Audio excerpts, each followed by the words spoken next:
नमस्कार, 3 का तड़का में आपका बहुत बहुत स्वागत। मैं हूं आपके साथ मनोज सक्सेना। बात सबसे पहले गुजरात की करते हैं, जहां पर कई जिले बाढ़ की चपेट में आ चुके हैं। तेज बारिश की वजह से नदी नाले उफान पर हैं और इसी बीच गुजरात के वडोदरा में स्कूल की दीवार गिरने से बड़ा हादसा देखने को मिला है। पहली मंजिल पर बैठे छात्र हादसे का शिकार हुए हैं। हादसे का भयानक मंजर सीसीटीवी कैमरे में कैद हो गया। तस्वीर आपके सामने, जहां पर देखिए एक क्लास चल रही है उस वक्त, हालांकि ब्रेक का वक्त था और अगर ब्रेक नहीं होता तो बहुत बड़ा यह हादसा हो सकता था।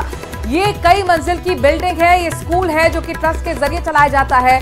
यहाँ पर दीवार जो थी अचानक भरभराकर गिर गई और ऐसे में जो दीवार से सटे हुए बच्चे थे वो भी देखिए कितने तल्लीन के साथ आराम से बैठे हुए बच्चे हैं। अचानक गिरती है दीवार और उससे सटी हुई कुर्सी मेज के साथ साथ बच्चे भी गिर जाते हैं। 6 बच्चे इसमें घायल हुए हैं। हादसे का शिकार होने के बाद पूरी बिल्डिंग को खाली करा लिया गया है। वहीं लोगों का कहना है कि 2001 में ये बिल्डिंग बनी थी और उसके बाद लगातार मरम्मत की मांग की जा रही थी। हालांकि कुछ मरम्मत हुई प्लास्टर के जरिए, लेकिन सही तरीके से मरम्मत नहीं होने के बाद जब मूसलाधार बारिश हुई तो इस तरीके का हादसा देखने को मिला। वहीं मुंबई में भी भारी बारिश के चलते ग्रांट रोड पर एक 4 मंजिला मकान की बालकनी का हिस्सा गिर गया, जिससे एक महिला की मौत हो गई तो 3 लोग घायल भी हुए। ग्रांट रोड पर 4 मंजिला मकान के दूसरे और तीसरे फ्लोर की बालकनी का हिस्सा गिर गया है। तो लगातार तस्वीरें आपको हादसे के दिखा रहे हैं। मूसलाधार बारिश किस तरीके से लोगों के लिए मुसीबत बन गई है, किस तरीके से हादसे हो रहे हैं। तस्वीरें आपके सामने महाराष्ट्र की मुंबई की है। तो मुंबई में झमाझम बारिश हो रही है, सड़कों पर सैलाब पसरा हुआ है। आसमानी से प्रहार के बीच ये तस्वीर हादसे की है। एक महिला की इसमें मौत हो गई है। दरअसल 4 मंजिला ये मकान जिसकी बालकनी का हिस्सा अचानक गिर गया और इससे एक महिला की मौत हो गई तो वहीं 3 लोग भी मलबे में दबने से घायल हो गए।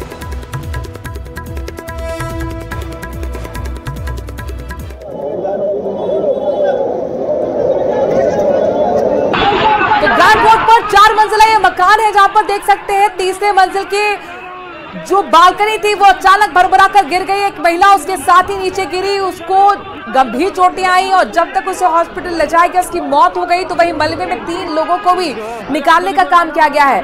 आसपास जो लोग थे वहां पर मदद के लिए पहुंचे। आप देख सकते हैं तस्वीरें किस तरीके से भरभराकर मलबा नीचे गिरा है। वहां जो कुछ वाहन थे वो भी अब चपेट में आए हैं। दूसरे और तीसरे फ्लोर की बालकनी का हिस्सा भी बताया जा रहा है गिरा है। ये वही बिल्डिंग आपको दिखा रहे हैं जहां पर सबसे पहले तीसरी मंजिल का बालकनी गिरा, उसमें एक महिला वहां पर मौजूद थी जो कि गिरते ही उसकी मौत हो गई। 3 लोग और भी घायल हुए। इसके बाद दूसरे मंजिल की और तीसरे मंजिल की बालकनी का हिस्सा भी नीचे गिरा। आसपास जो वाहन खड़े हुए थे नीचे वो भी क्षतिग्रस्त हुए। लोगों ने वहां पर जब देखा तो वहां पर मलबे से निकालने की कोशिशें लोगों को की गई। उधर गुजरात के कई इलाकों से डराने वाली तस्वीर सामने आ रही है। कहीं जलस्तर बढ़ने से झरने का रौद्र रूप ले चुका है और वहीं सैलाब के बीचों बीच कुछ लोग फंसे हुए नजर आ रहे हैं। द्वारका में नदी का बहाव बढ़ने से उसमें एक कार फंस गई और एक हाईवे पर पानी भर गया। रिपोर्ट देखिए।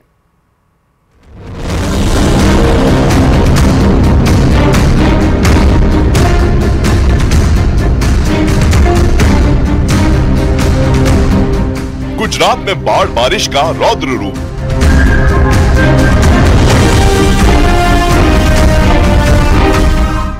नदियों में उफान, डूबे शहर और गांव।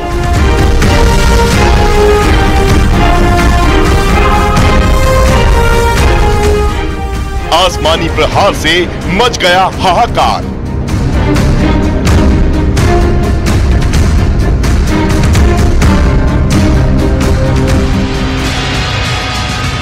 चारों तरफ जल प्रहार और उसके बीच में अटकी 3 जान।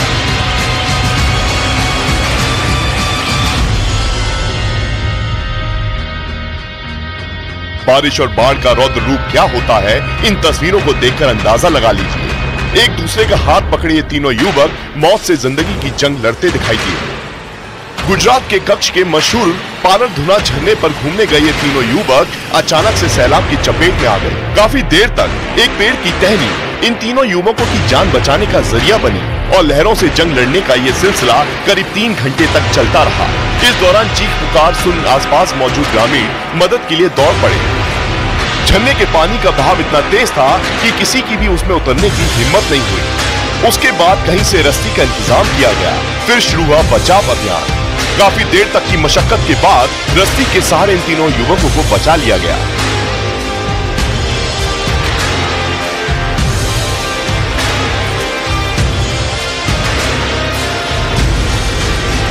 गुजरात के कई जिले बाढ़ की चपेट में हैं।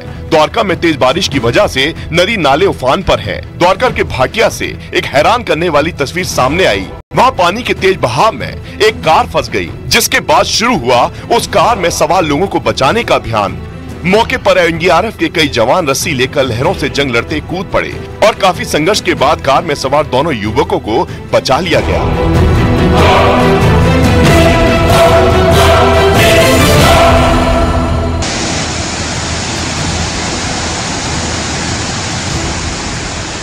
उधर गुजरात के गिर सोमनाथ में जामजोर झरने ने लिया रौद्र रूप अख्तियार कर लिया है।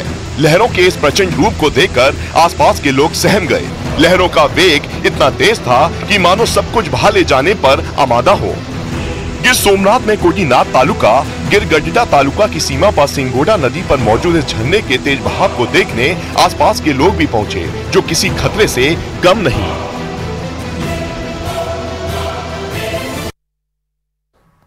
बहराइच में सरयू नदी में अचानक पानी बढ़ने के कारण नदी के दूसरे अलग अलग छोर पर 115 लोग फंस गए। एनडीआरएफ, पीएसी और पुलिस के जवानों ने इनका रेस्क्यू किया। बताया जा रहा है कि सभी फंसे लोग नदी के दूसरे छोर के अलग अलग जगहों पर अपना खेत देखने गए हुए थे, लेकिन रात में सरयू नदी में अचानक पानी बढ़ने के चलते ये लोग वहीं पर फंस गए। मोतीपुर तहसील से सुजौली क्षेत्र की एक घटना है।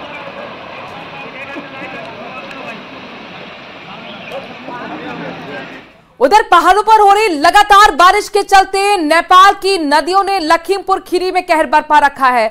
अभी तक तो आम लोग ही बाढ़ का कहर झेल रहे थे, तो वहीं अब इंडो नेपाल की सीमा से सटे दुधवा नेशनल पार्क के जंगलों में भी जल प्रलय नजर आ रही है।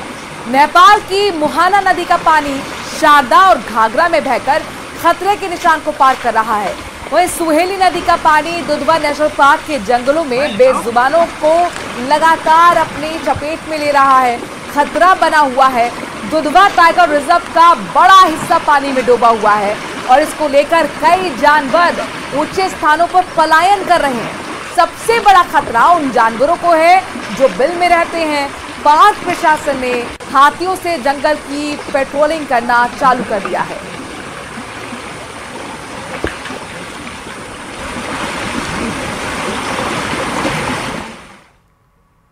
विधानसभा में आज सूरजगढ़ से विधायक श्रवण कुमार की टिप्पणी पर जमकर ठाके लगे। कांग्रेस विधायक ने सदन में कहा कि राज और बीवी आने के बाद जाने नहीं चाहिए। जिसका राज चला जाए वो खुद कमजोर है। इस पर संसदीय कार्य मंत्री जोगराम पटेल ने उनकी चुटकी लेते हुए कहा कि आपका परफेक्ट अनुभव है। राज आने के बाद में और घर में बीबी आने के बाद में जानी नहीं चाहिए। जाति क्यों कारण है ये, जिसकी बीबी भाग जाए। आपका अनुभव सही है। आइए सही ना।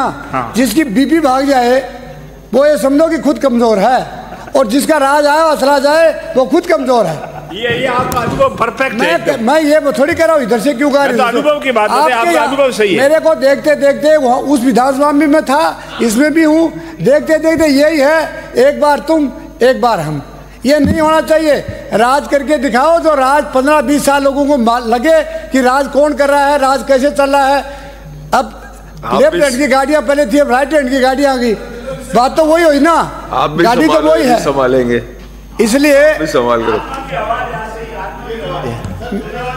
मेरी आवाज तो ये है कि आप काम करिए।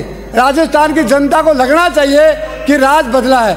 अभी तो 6 महीने में तुमने कुछ भी नहीं किया है। और मैं ये भी कहता हूं, पुणे पुलिस का विवादों में घिरी ट्रेनी आईएएस अधिकारी पूजा खड़के से लगातार संपर्क नहीं कर पा रही है।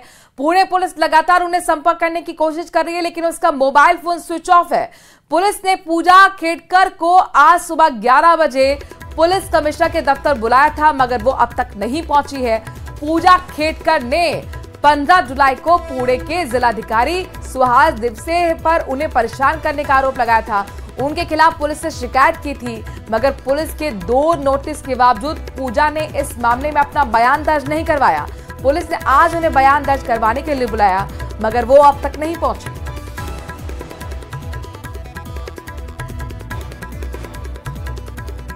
वहीं पूजा खेड़कर की उम्मीदवारी रद्द होने की लगभग संभावना है। उन पर एफआईआर दर्ज हो चुकी है। यूपीएससी ने दिल्ली पुलिस में पूजा खेड़कर के खिलाफ एफआईआर दर्ज करवाई है। आरोप है कि उन्होंने जालसाजी की है। यूपीएससी का आरोप है कि पूजा खेड़कर ने आईएएस अधिकारी बनने के लिए यूपीएससी को अपने बारे में गलत जानकारी दी, ताकि उन्हें परीक्षा पास करने के लिए ज्यादा मौका मिल सके। यूपीएससी की जांच में यह सामने आया है कि पूजा खेड़कर ने फर्जी पहचान बनाकर परीक्षा दी। यही वजह है कि दिल्ली पुलिस की क्राइम ब्रांच ने पूजा के खिलाफ डिसेबिलिटी एक्ट और आईटी एक्ट के तहत केस दर्ज कराया है। जांच भी शुरू हो चुकी है। पुलिस उन्हें जल्द पूछताछ के लिए बुला सकती है। अगर जांच में आरोप सही पाए जाते हैं तो पूजा खेड़कर पर गाज गिरना तय है।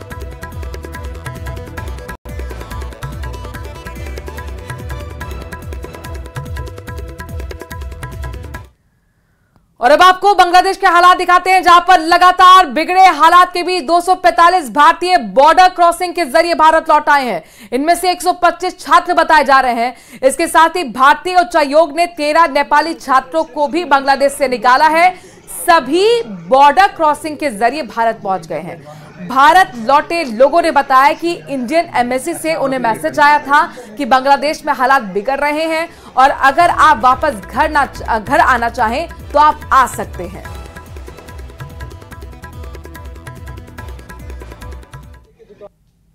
वहाँ का कुछ कोटा सिस्टम है एजुकेशन में, तो उनका कोई ऐसा तबका है जिसका कोटा बढ़ा दिया गया था, तो उसको लेके जो है एक टेंशन सा क्रिएट हो गया है। तो उसकी वजह से जो भी इंडियन स्टूडेंट्स है चाहे तो वहाँ भी रह सकते हैं, लेकिन कांटेक्ट तो वहाँ पे नहीं हो रहा है क्योंकि इंटरनेट बंद कर दिया है। तो हमें सेफर साइड पे लगा के घर चले जाते हैं इंटरनेट में। तो अभी तो फिलहाल कॉलेज वगैरह बंद कर दिए गए, इतना ही बड़ा है इंडियन एम्बेसी से। लेकिन गाइडलाइन है कि सब ठीक है, सेफ है और जो जितना जल्दी हो सकता है ये सब ठीक हो जाएगा।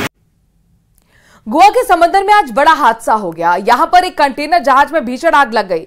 बाद में इंडियन कोस्ट गार्ड की टीम ने मोर्चा संभाला। ये रिपोर्ट देखिए।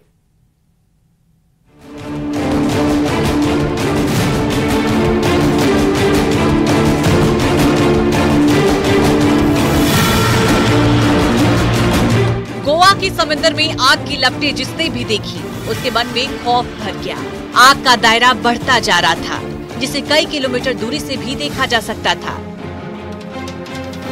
गोवा से 102 समुद्री मील दूर कार्गो मर्चेंट जहाज में भीषण आग लग गई। जहाज में बड़े बड़े कंटेनर रखे हुए थे जिसमें सामान लदा था, लेकिन अचानक आग की चिंगारी उठी। चश्मदीदों के मुताबिक उसके बाद तो एक के बाद एक कई धमाके होने लगे। धमाके की गूंज किसी को भी दहशत में डाल सकती थी।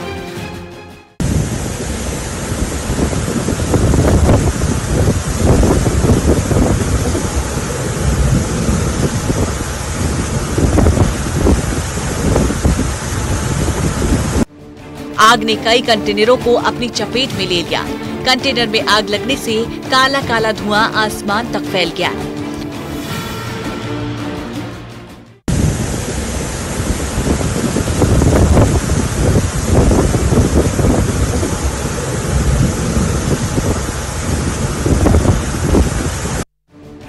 हादसे की सूचना मिलते ही इंडियन कोस्टल गार्ड यानी कि भारतीय तटरक्षक बल तुरंत हरकत में आया। जवानों ने तुरंत आईसीजी जहाज को कार्गो मर्चेंट जहाज की तरफ मोड़ दिया। खराब मौसम लगातार चुनौती बढ़ता जा रहा था। इसकी वजह से इंडियन कोस्टल गार्ड के सामने कई मुश्किलें थी। 3 जहाजों को आग पर काबू पाने के लिए लगाया गया। आग पर पानी की बौछारें डाली गयी, लेकिन आग विकराल हो चुकी थी, जिससे बहुत दिक्कत पेश आ रही थी।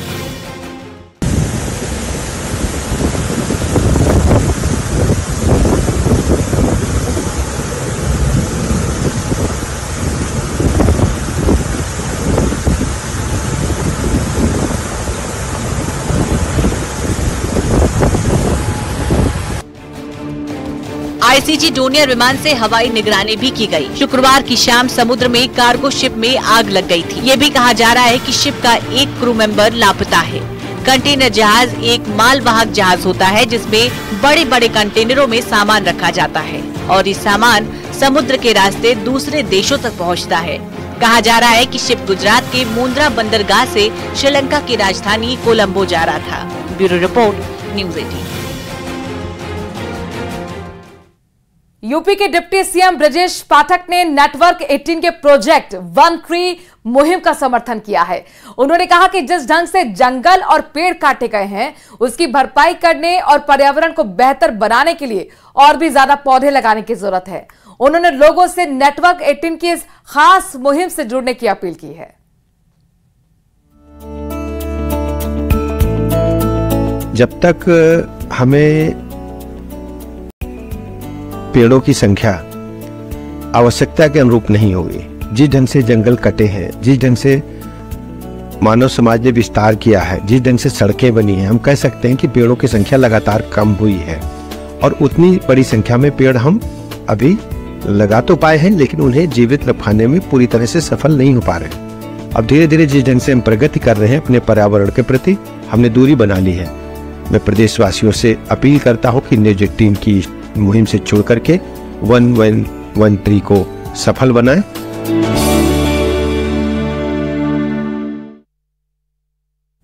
और अब आपको दिखाते हैं 5 मिनट में 25 खबरें। मुख्यमंत्री भजनलाल ने एक पेड़ गौ मां के नाम अभियान का किया